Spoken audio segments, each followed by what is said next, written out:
There is a moment burned into my memory forever. Odessa was sitting in the backyard, braiding Lily's hair while Noah chased butterflies near the garden. I stood at the window thinking this is what happiness looks like.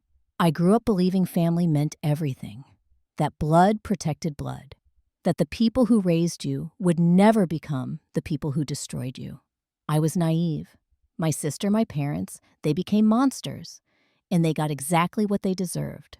Before I tell you what happened, drop a comment letting me know where you are watching from today. Hit that like button if you believe in protecting the ones you love, no matter the cost. And subscribe to this channel because this story will remind you that sometimes the greatest threat comes from inside your own family tree.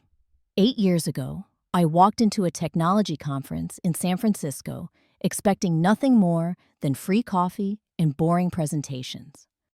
What I found instead was a woman who would become my entire world.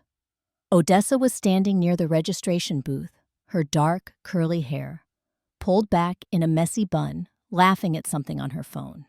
She had this energy about her that made everyone else in the room fade into the background. I introduced myself with some terrible joke about conference name tags. She laughed anyway. That laugh changed everything. Odessa was not just another attendee. She was the founder of a rapidly growing technology startup that she had built from scratch. This woman had grown up in a modest household in Ohio where her parents taught elementary school.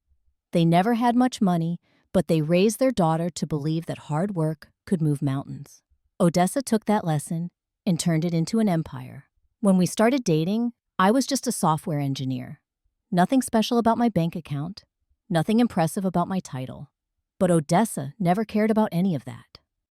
I remember one night, we were eating takeout on my tiny apartment floor because I did not own a dining table. She looked at me with those beautiful eyes and said she would rather eat ramen with someone who truly loved her than steak with someone who only loved her wallet. That night, I knew she was the one. We got married 2 years later in a small ceremony.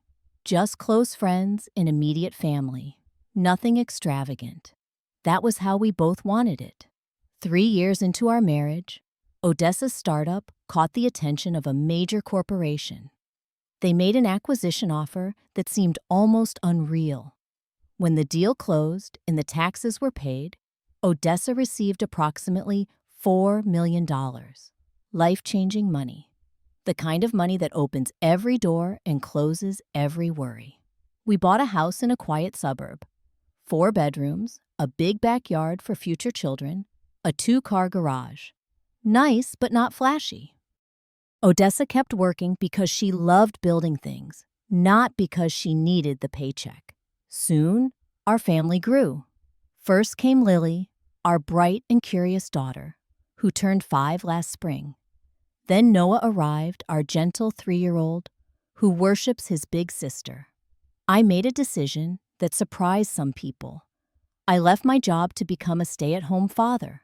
Odessa supported me completely. She said having a parent at home full-time was the greatest gift we could give our children.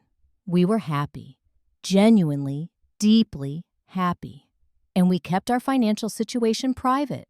No bragging, no showing off, just quiet contentment. Then my sister Diane discovered how much money Odessa had. Diane is 3 years older than me. Growing up, she was my protector. She chased away bullies. She helped me with homework. She was my best friend.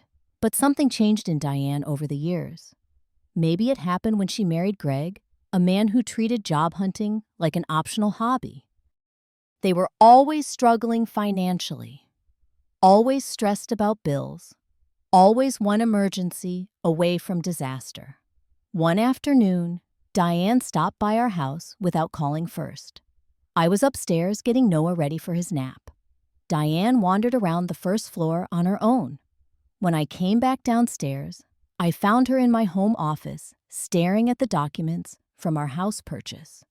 The paperwork clearly showed we had paid for the house in cash, every single penny. The look on Diane's face when she turned around still haunts me. Something shifted behind her eyes. Something cold crept into her expression. She started complimenting the house with too much enthusiasm. She asked endless questions about Odessa's business. The curiosity felt more like an interrogation. Right before she left, Diane paused at the front door. She looked around our living room and said, "It must be nice having money just fall into your lap like that." Her voice dripped with bitterness. I tried explaining that Odessa had worked incredibly hard for years to earn every dollar. Diane just waved her hand dismissively and walked out. I convinced myself it was nothing, just harmless sibling jealousy. Diane would get over it. She was family after all. Family does not hurt family. I had never been more wrong about anything in my entire life. 6 months crawled by before Diane called me again. Her voice on the phone was sweeter than honey. Too sweet. Unnaturally sweet. The kind of sweetness that should have warned me something terrible was coming. She painted a picture of desperation. Greg had lost another job. The landlord was threatening eviction. They might end up on the streets. Then came the request. Diane asked to borrow $50,000. She promised she would pay back every cent. That night, I sat down with Odessa at our kitchen table.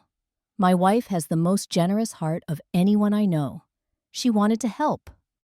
But she also believed in being responsible with money. We agreed to offer Diane $20,000 with one condition. There had to be a written agreement, clear terms, a repayment schedule, just basic protection. When I called Diane with our counteroffer, the honey drained from her voice instantly. She exploded. She demanded to know why we needed paperwork between family members. She accused Odessa of treating her like a beggar. She said her own brother's wife was humiliating her. I held firm. I explained this was simply how Odessa managed finances. Nothing personal, just smart business practice. Diane eventually agreed, but her anger was obvious. She signed the loan document like she was signing a death warrant. She snatched the check from my hand without saying thank you. $20,000 and not even a word of gratitude. An entire year passed. Diane never repaid a single dollar. Whenever I mentioned the loan, she had excuses ready. Greg was still unemployed. The kids needed new shoes. The car broke down. Eventually, I stopped asking. The arguments were not worth it. But Diane was far from finished asking us for money. She came back wanting more. This time, she recruited reinforcements. My mother, Patricia, called first. She had that tone in her voice, the one she had perfected over decades, the guilt trip special. She told me that real family helps each other. She reminded me of all the sacrifices she and my father Ronald had made raising me. She said a good son would never let his sister suffer when he had the resources to help. Then my father took the phone. Ronald is not a man who speaks often, but when he does, his words carry weight. He asked why Odessa was being so greedy when she had more money than she could ever spend. He compared my wife to a dragon hoarding gold in a cave. I defended Odessa fiercely. I explained this was not about generosity or greed. This was about boundaries. This was about the fact that Diane had never repaid the original loan. This was about basic respect. My mother's response cut deeper than any knife. She said, "That woman has changed you. You used to care about your real family." I did not realize Odessa had quietly picked up the extension phone in our bedroom. She heard every word. Later that night, I found her sitting on the edge of our bed, tears streaming silently down her cheeks. She did not say anything. She just looked at me with all that pain in her eyes, and something inside me shattered. That night, I finally understood the truth. My family did not see Odessa as a human being. They saw her as an ATM machine, a source of endless cash they believed they were entitled to access. The situation deteriorated rapidly after that phone call. Diane launched a campaign to destroy Odessa's reputation. She called every relative who would listen, aunts, uncles, cousins, old family friends. She told them Odessa was controlling and manipulative. She claimed my wife had isolated me from my own blood. She said Odessa was holding me prisoner in my own home. The lies spread through our extended family like wildfire. Suddenly, Every family gathering became a battlefield. Relatives who had once embraced Odessa now regarded her with suspicion. Conversations stopped mid-sentence when we walked into rooms. Whispers followed us everywhere. Christmas that year was a disaster. We almost stayed home, but foolishly, I believed the holiday spirit might soften some hearts. My optimism was misplaced. My Aunt Margaret cornered Odessa near the dessert table. She jabbed her finger in my wife's face and told her she should be ashamed. She accused Odessa of hoarding money, while family members struggled to survive. Odessa tried to defend herself. She tried to explain the truth, but Margaret had already decided who the villain was. None of them wanted facts. They wanted someone to blame. I found my wife surrounded by hostile relatives, her face drained of color, her hands trembling. I lost my composure completely. I told them all exactly what I thought of their entitlement, their cruelty, their willful ignorance. The argument that erupted was loud and vicious. My mother called Odessa a gold digger. My father said I was dead to him. We stormed out of that house. Odessa wept silently the entire drive home, quiet, broken sobs that seemed endless. When we walked through our front door, Lily was waiting in the hallway. She should have been asleep. Instead, she stood there in her pajamas, looking up at her mother's red and swollen eyes. She asked why Grandma does not like Mommy anymore. That question destroyed me. Later that night, Odessa told me she could survive their hatred. She could endure being cast as the villain in their twisted narrative. But she was terrified about what this war was doing to our children. She feared Lily and Noah would grow up damaged by conflict they did not create and could not understand. What neither of us knew was that the nightmare had barely begun. Diane had been scheming in secret. She had been plotting something so twisted and depraved that even now I struggle to believe my own sister could conceive such evil. Somehow, Diane discovered that Odessa had established trust funds for our children. Each fund contained $100,000 set to become accessible when Lily and Noah turned 18. It was Odessa's way of giving our kids options: college tuition, a down payment on a first home, seed money for their dreams, whatever they needed when they became adults. Diane saw something different. She saw opportunity. In her warped and desperate mind, Diane formulated a monstrous plan. If she could somehow gain guardianship of our children, she might be able to access those trust funds. She could become the administrator of their finances. She could get her hands on $200,000 that did not belong to her. Diane started building a case against Odessa. She visited our home and secretly photographed any disorder she could find: toys scattered across the floor, unwashed dishes in the sink, normal everyday chaos that exists in any house with 2 young children. She recorded phone conversations without consent. She edited the recordings to capture only moments when Odessa sounded exhausted or frustrated. Snippets taken completely out of context. Weapons manufactured from ordinary motherhood. Then Diane did the unforgivable. She contacted Child Protective Services and filed a false report. She told them Odessa was neglecting our children. She claimed our house was filthy and dangerous. She said the kids were being emotionally abused. The day the social worker appeared at our door was humiliating beyond description. This stranger walked through our home, inspecting every room. She asked invasive questions about our parenting. She examined our children like specimens under a microscope. Lily and Noah were confused and frightened. Odessa was mortified. The investigation found nothing wrong. Our home was clean. Our children were healthy and happy and obviously well cared for. The case was closed immediately. When I discovered Diane was behind that report, I called her immediately. She denied involvement at first. Then she laughed and said she was just trying to protect her niece and nephew from their neglectful mother. I ended the call. I blocked her number. I thought that would finally be the end. Instead, Diane decided to handle things personally. It was a Saturday afternoon. I had driven to the hardware store for supplies. Odessa was home alone with the kids. Lily was coloring at the kitchen table. Noah was playing with blocks in the living room. An ordinary, peaceful day. The doorbell rang. Odessa opened the door to find 4 people crowded on our porch.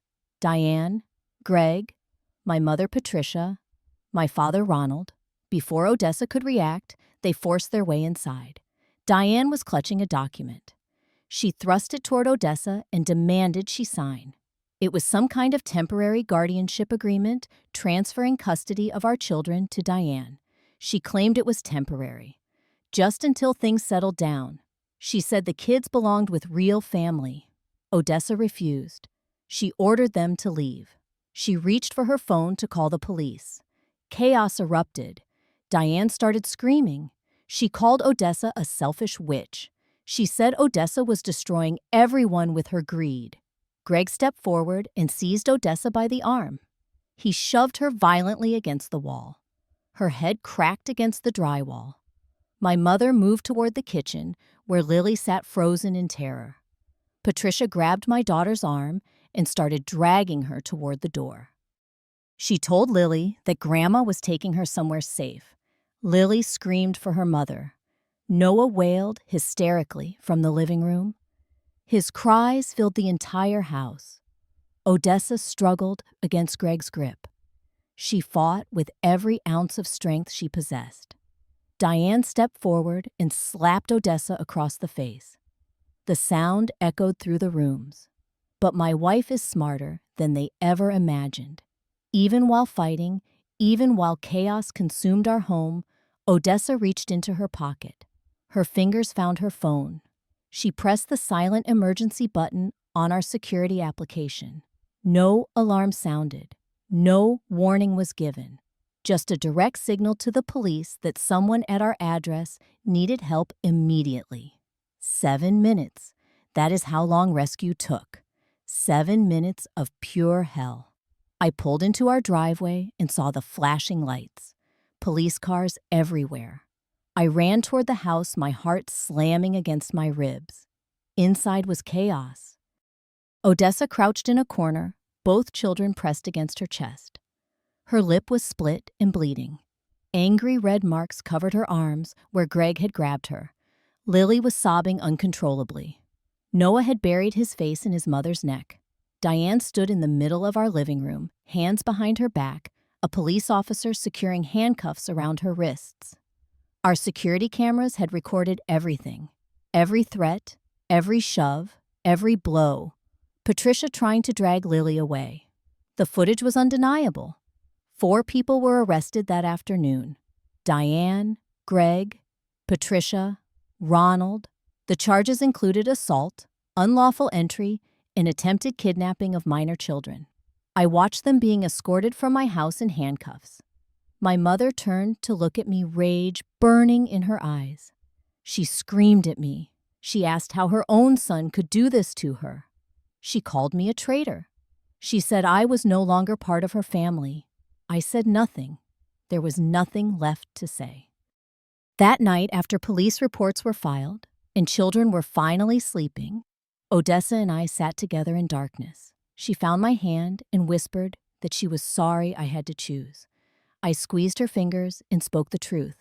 There was never any choice. She and the children are my family. The people taken away in handcuffs stopped being family the moment they raised hands against my wife. Justice moved swiftly and decisively. Diane and Greg were convicted of assault and attempted kidnapping. The judge sentenced them to 18 months in state prison.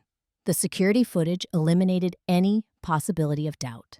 Their intentions and their violence were documented in perfect clarity. My parents received lighter sentences due to their age and their lesser role in the physical assault. They were given probation and community service hours. But the judge also granted a restraining order. Patricia and Ronald are legally forbidden from coming within 500 feet of our children. I filed for comprehensive protective orders against every single one of them. Then I made a decision I never thought possible. I formally severed all ties with my blood relatives, mother, father, sister, all of them. I changed phone numbers. I blocked email addresses. I made it absolutely clear they were erased from my life permanently. Several months after the sentencing, a letter arrived from my mother. She was at home serving her probation. I do not know what I expected when I opened that envelope. Maybe remorse. Maybe an apology. Maybe acknowledgement of the suffering they caused. Instead, I found 3 pages of blame. She insisted Odessa had orchestrated everything. She claimed we had trapped them deliberately. She wrote that none of this would have happened if Odessa had simply shared her money the way families should. I fed those pages through the shredder without writing a single word in response. Healing required time and tremendous effort. Odessa began therapy with a counselor specializing in trauma recovery. Nightmares plagued her for months.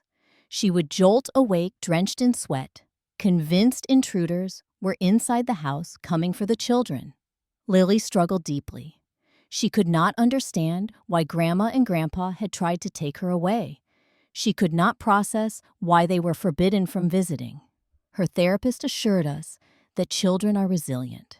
Healing would come. My own battles were internal. Guilt consumed me during the darkest periods. My blood relatives had done this. People who shared my DNA had attacked my wife and traumatized my children. I felt responsible. I felt like I should have seen the danger sooner. Odessa never blamed me. Not even once. She would hold me on nights when guilt became suffocating. She reminded me that their choices were not my fault. I could only control my own actions, and my actions had protected my family. Support came from unexpected places. Casual acquaintances became close friends. Neighbors delivered meals and offered childcare. Odessa joined a support group for survivors of family violence. Hearing other stories helped her feel less isolated. 1 year later, normalcy finally began returning. Nightmares became rare. Lily slept peacefully through the night. Noah stopped flinching at sudden noises. One evening, Lily wandered into the kitchen while Odessa prepared dinner. She wrapped her small arms around her mother's legs and looked upward with those innocent eyes. She said something that made both of us weep. "Mommy," she said, "I am glad we only have the family that loves us now." Children understand more than we realize. This experience taught me profound truths about family. Blood does not define family. Genetics and shared history and obligation do not define family. Family is defined by love, by respect, by how people treat you when nobody is watching. People who genuinely love you will never prioritize money over your well-being. They will never feel entitled to what you have earned. They will never strike you or attempt to steal your children. Sometimes, protecting your family means walking away from people who call themselves family but behave like enemies. Odessa has become stronger than she ever was before. She told me recently that they tried to break us, but instead, they made us unbreakable. She is absolutely right. Let me leave you with something to consider. If the people who were supposed to love you unconditionally transformed into the people who hurt you most, would you find the courage to walk away? I hope you never face that choice. But if you do, remember this: leaving toxicity behind is not weakness. It is the bravest decision you will ever make. Thank you for staying with me through this story. I want to hear from you now. Have you ever needed to distance yourself from family members to protect yourself or people you love? Share your experience in the comments below. Your words might provide strength to someone facing similar struggles. If this video moved you, please press that like button.